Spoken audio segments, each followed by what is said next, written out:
Hi friends, ఈ వీడియోలో మీకు నేను రీతూ చౌదరిని బిగ్ బాస్ ఫామ్‌లో ఉపయోగించుకొని మనకి మాధురిని టార్గెట్ చేశారా?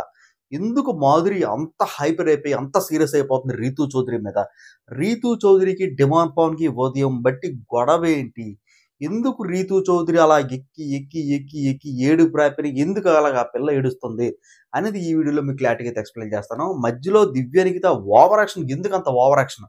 అనేది కూడా ఈ వీడియోలో మీకు క్లారిటీగా అయితే ఎక్స్‌ప్లెయిన్ చేస్తాను. ఫ్రెండ్స్, ముందుగా నా కోసం చేసినట్టు ఏముంటదండి, ఒకే ఒక లైక్ చేయండి వీడియోకి. ముందుకెళ్ళిపోదాం. కంప్లీట్‌గా చూడండి ఫ్రెండ్స్. మీకు ఎక్కడ సబ్స్క్రైబ్ చేసుకోవాలనిపిస్తే అక్కడ సబ్స్క్రైబ్ చేసుకోండి. ఓకేనా? ఫ్రెండ్స్, ఇంకా వీడియోలో సబ్స్క్రైబ్ చేసుకుంటే బెల్ ఐకాన్ క్లిక్ చేయండి. 10,000 దగ్గరికి ఉన్నాను. ఫ్రెండ్స్, ఇంకా గొడవ అంటే ఏం లేదండి. సింపుల్. ఏంటంటే మనకి రీతూ చౌదరి దగ్గర డబ్బులుంటాయి. అది డిమాండ్ పవన్‌కి ఇస్తది. కొద్దిగా ఇస్తది. అలాగే సాయి అని ఉన్నాడా హౌస్‌లోని? ఏమో ఎలిమినేట్ అయిపోతారు అంటున్నారు మరి. ఈ వారం చూడాలి. సాయి శ్రీనివాస్ ఉన్నాడు కదా! సాయి శ్రీనివాస్ సగం ఇస్తది. ఓకేనా? ఇప్పుడు ఏంటంటే మనకి రీతూ చౌదరి ఏదైతే డబ్బులిచ్చిందో ఆ డబ్బుల్లోనే రూ. 100 తక్కువవుతాయి. అది ఈ రీతూ చౌదరికి తెలీదు, డిమాండ్ పవన్‌కి తెలీదు, ఎవరికీ తెలీదు. సో ఏంటంటే మనకి బిగ్ బాసు ఎవరి దగ్గర ఎంత డబ్బులున్నాయో పెట్టండి అనైతే అంటాడనమాట. పెట్టిన తర్వాత డిమాండ్ పవను కెప్టెన్సీ కంటెండర్ టాస్క్‌లో పార్టిసిపేట్ చేయాలంటే రూ. 100 తక్కువొస్తాయండి. అంతే. ఓకేనా? మీకు అర్థమైంది కదా! ఇంకా మనోడు తలకాయ తినేస్తుంటాడనమాట. "నువ్వు కావాలని చేసావు కదా నాకు తెలుసు. నువ్వు కావాలని రూ. 100 ఇస్తే నీ కెప్టెన్సీ టాస్క్‌లో విన్ అయిపోతాను కదా! మరి అందుకే కదా నువ్వు వేరే టీమ్‌లో ఉన్నాను. నేను వేరే టీమ్‌లో ఉన్నానని" చెప్పి ఓరి రంకు ఇంక రీతు చౌదరి, "ఓరి రంకు మొగుడా నిజంగా చెప్తున్నానురా థాటే లేదురా బాబు! నువ్వు ఏం మాట్లాడుతున్నావురా? ప్లీజ్ రా" అంటే ఇంకా మనోడు అలుగుతాడు. బాతుల్లో కూర్చొని ఏడుత్తాడు. రీతు చౌదరికెళ్తది. "ఒరేయ్ ప్లీజ్ రా! నా మాట నమ్మరా! నాకు ఆ థాట్ కూడా లేదురా బాబు! నువ్వేదో వేరే గేమ్ ఆడుతున్నావు అని చెప్పేసి నువ్వున్నావు. నేనేదో వేరే గేమ్ ఆడుతున్నాను అని చెప్పేసి బ్లూ టీమ్‌లో ఉన్నాను. నువ్వు రెడ్ టీమ్‌లో ఏదో సచ్చావు. నీకు నేనిచ్చాను కదా! ఇవ్వకపోతే అప్పుడు చెప్పాలి కదా! అప్పుడు బిగ్ బాస్ అడిగినప్పుడు కూడా ఫస్ట్ నీ వైపే కదా చూసాను ఇవ్వాలంటే. నువ్వేటన్నావు? ఇవ్వలేదు. అప్పుడు సాయి శ్రీనివాస్ తీసుకెళ్ళి ఇచ్చాను. ఆ! ఏంట్రా నువ్వు అర్థం చేసుకోకుండా ఏం మాట్లాడుతావు పవన్? ఆ! నీకన్నా పని చేస్తుందని చెప్పేసి రీతూ చౌదరి ఆడడం మొదలెడుతుందన్నమాట. ఇప్పుడు మనం డిమాండ్ పవన్ ఏమంటాడంటే, సరే ఇంక అయిపోయిందేదో అయిపోయింది. ఏం చేత్తాం? నీ గేమ్ నువ్వు ఆడుకో. నా గేమ్ నేను ఆడుకుంటానని చెప్పేసి ఎళ్ళిపోతాడు. కానీ ఒకటి అంటే నీ మనసులో నేనున్నానో లేదో ఒకటి చెప్పు అంటాడు. ఒరేయ్ నీ దొంపతెగ అరె ఏం మాట్లాడుతున్నావురా నువ్వు అంటే, నేను నా గేమ్ ఆడను రీతూ చౌదరి. నేను నా గేమ్ ఆడనందుకొచ్చాను పవన్. ఓకేనా? డబ్బుల విషయంలో ఇంత డిస్కషన్ చేయొద్దు. ఓకేనా? అని చెప్పేసి ఎళ్ళిపోతారు. అక్కడితో అయిపోతది. ఇది 2 గంటలు సాగిందండి. ఇప్పుడు మీరు చెప్తే నన్ను తంతారు మీరు. నెక్స్ట్ బ్లైండ్స్ అన్నీ క్లోజ్ చేస్తున్నాము. మీరు అందులో బెడ్‌రూమ్‌లోనే సావండి అని చెప్పేసి బిగ్ బాస్ అయితే అనౌన్స్‌మెంట్ అయితే చేస్తాడు. ఓకేనా? ఇక్కడ మీకు అర్థమైందా? బిగ్ బాస్ అనౌన్స్‌మెంట్ చేసిన తర్వాత ఈళ్ళందరూ బెడ్‌రూమ్‌లోనే సస్తారనమాట. ఇంకా మన డిమాండ్ పవన్‌లా పడుకుంటాడనమాట. రీతూ చౌదరి, సాయి శ్రీనివాస్ పక్కనైతే కూర్చుంటారనమాట. ఇంక అందరూ బెడ్‌రూమ్‌లో అయితే ఉంటారనమాట. ఇప్పుడు అసలు ఎవరు తీసుకెళ్ళమని చెప్పారు?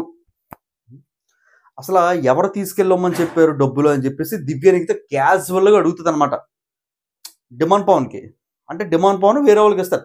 లేదా అసలు యాక్చువల్‌గా రీతూ చౌదరి నాకు ఇత్తదనుకున్నాను. కాకపోతే వేరే వాళ్ళకి ఇచ్చేసిందంటే రీతూ చౌదరి ఏటంటదంటే, "ఒరేయ్ రొంకముగుడా నీకు దండం పెడతానురా బాబు! నాకు లేని ఆలోచనలు నువ్వు పుట్టించకంట." నేననుకున్నాను నీకెందుకు ఏం సంబంధం? ఏం మాటలు మాట్లాడుతున్నావు అంటే, అప్పుడు ఆహ్, డ మాధురి గారు కలెక్ట్ చేసుకొని, "నేను ఆల్రెడీ డిమాండ్ పవన్‌కి చెప్పాను. ఏం చెప్పాను? రీతూ చౌదరికి ఇవ్వమని చెప్పాను" అనైతే అంటదనమాట. మీరు నాకెందుకు ఇవ్వమని చెప్పారండి అంటే, "నువ్వు కెప్టెన్సీ‌గా పార్టిసిపేట్ చేస్తావని చెప్పి నీకే ఇవ్వమని చెప్పాను కదా! నాకు తెలియకుండా మొత్తం డబ్బులు నా అంటే నీ మా గ్రూప్‌లో ఉన్నోళ్ళు మేము హెల్ప్ చేసుకోవాలని" చెప్పి పక్క నుంచి దివ్య నిఖిత అంటది. అక్కడ అర్థం కాదు. ఎవ్వరికీ కూడా ఆవిడ ఏం మాట్లాడుతుందో, ఎందుకొచ్చిందో మధ్యలో మాధురి గారికి అర్థం కాదు. తర్వాత ఈవిడకి అర్థం కాదు. దివ్య నిఖితకి అర్థం కాదు. దివ్య నిఖిత ఏమంటదంటే ఇక్కడ, "ఇప్పుడు నువ్వు మా టీమ్‌లో కదా ఉన్నావు డిమాండ్ పవన్.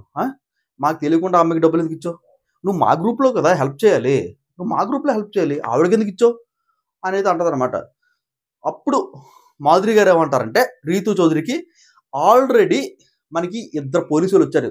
చెప్తారు. ఇది కొంత సగం హోల్డ్‌లో పెడదాం. ఇద్దరు పోలీసోళ్ళొచ్చి ఏమంటారు, "రీతూ చౌదరి నీకో సీక్రెట్ టాస్క్ ఇస్తాము. కిల్ యూ అని చెప్పేసి మనకి సంజన కదా! మాధురి గారు బోర్డ్ మీద రాసి పాడదొబ్బు" అని అయితే అంటారన్నమాట. "నువ్వు డైరెక్ట్‌గా కెప్టెన్సీ కంటెండర్ టాస్క్‌లో పార్టిసిపేట్ చేయొచ్చు" అని చెప్పి చెప్తారు. ఈవిడ అలాగే పార్టిసిపేట్ చేస్తది. సో, ఇక్కడేంటంటే మనకి ఆ విషయం తెలిసిపోద్ది. అంటే బిగ్ బాస్ చెప్పారు. ఓకే. నా గ్రూప్‌లోనే ఉంటూ, నా కింద పెట్టింది పెద్ద జువ్వ అని జెప్పేసి 'రీతూ చౌదరి' అంటే మండిపోతది అప్పటి నుంచి కూడా. యమ్మ అనవసరంగా కెప్టెన్సీ టాస్క్‌లో నాకు చెప్పని డబ్బులన్నీ ఇచ్చేస్తది. ఇప్పుడు ఆవిడకి వేస్ట్ అయిపోయింది కదా! డబ్బులన్నీ ఇచ్చేస్తదనమాట. సో, ఆ విధంగా నా కెప్టెన్సీ టాస్క్ మిస్ అయిపోయింది అని జెప్పేసి ఇంకా నేలకేసి బాదేస్తా. ఇదే బయట చేస్తే నేలకేసి బాదేస్తా, భూమిని నేలకేసి నాకించేస్తా అని జెప్పేసి పెద్ద పెద్ద స్టేట్‌మెంట్‌లు పాస్ చేస్తది. ఎవరు? మాధురి గారు 'రీతూ చౌదరి' పాస్ చేస్తది. ఎందుకు పాస్ చేస్తది? కిల్ మీ అని చెప్పేసి కెప్టెన్సీ కంటెండర్ టాస్క్‌లో నుంచి ఈవిడ్ని తప్పించింది కానీ 'రీతూ చౌదరి' పర్సనల్‌గా పెట్టేసుకుంటది. ఓకేనా? ఇక్కడ మీకు అర్థమైంది కదా!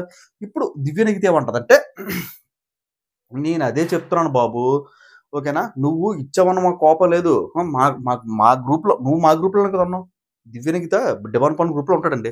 నువ్వు మా వోళ్ళకి కదా హెల్ప్ చేయాలి. తీసుకెళ్ళి ఆళ్ళకి ఈళ్ళకి ఎందుకు ఇత్తావు? ఆ! అప్పుడు సంజన గారేమంటారంటే, "ఆ! నాకు తెలుసు." అప్పుడు దివ్య నిఖిత, మాధురి గారు ఒకటవుతారు. "ఆ!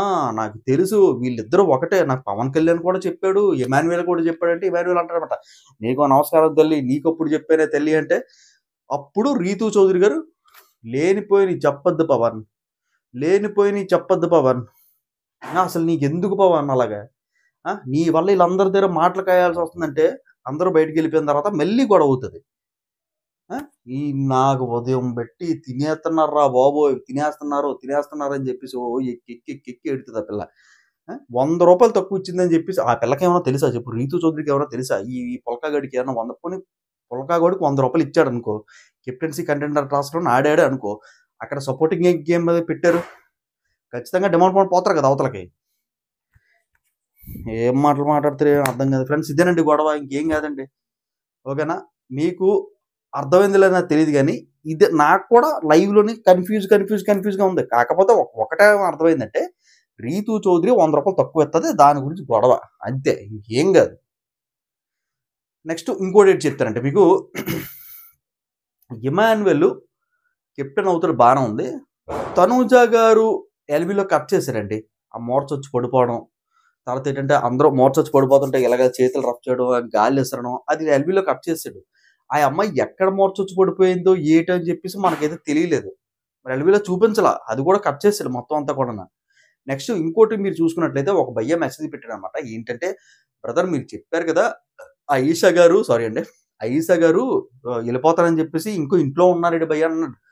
నాన్న బంగారం బుజ్జి కొండ ఆయిషా గారు కనబడలేదు. ఆయిషా గారు ఈ టాస్క్‌లోనే లేదు. రిపోర్ట్‌లు బయటకొచ్చిన తర్వాత మెడికల్ రూమ్‌లో పంపించారు. మెడికల్ రూమ్ నుంచి బయటికెళ్ళిపోయింది దివ్య. ఇంక రాదావిడ. ఇంక కొంపలోకి అడుగు పెట్టదు. ఆయిషా అనే పేరు మర్చిపోండి. ఆయిషా అయిపోయిందింక సీను. ఓకేనా? అందుకే చెప్తున్నాను కదా! 2 ఎలిమినేషన్స్. ఒకటి ఆయిషా అయిపోయింది ఆల్రెడీ. ఎలిమినేషన్ అన్నా ఆవిడకి హెల్త్ బాగోలేకపోయినా, ఏం బాగోలేకపోయినా ఎళ్ళిపోయింది కదా ఆయిషా. ఆయిషా ఎళ్ళిపోయింది. నెక్స్ట్ ఇప్పుడు ఎవరో ఎళ్ళిపోతారు. సాయి శ్రీనివాస్ పక్కకెళ్ళిపోతాడు. సాయి శ్రీరామ్ రమ్యని ఉంచుతారు. రమ్యని ఖచ్చితంగా ఉంచుతారు. ఎందుకంటే రమ్యకిన నెక్స్ట్ శ్రీజ గారికి వార్ ఖచ్చితంగా ఉంటదని చెప్పేసి రమ్య గారిని ఖచ్చితంగా ఉంచుతారు. ఓకేనా? ఫ్రెండ్స్ ఇదనమాట వీడియో. మీకు ఎలా అనిపించిందో కింద కామెంట్ చేయండి. This is Gopi signing off. See you next video guys. Take care. Subscribe చేసుకోండి భయ్యా. 10,000 దగ్గరగా సబ్స్క్రైబ్ చేసుకొని పక్కన బెల్ ఐకాన్ క్లిక్ చేయండి. Thank you. బాయ్.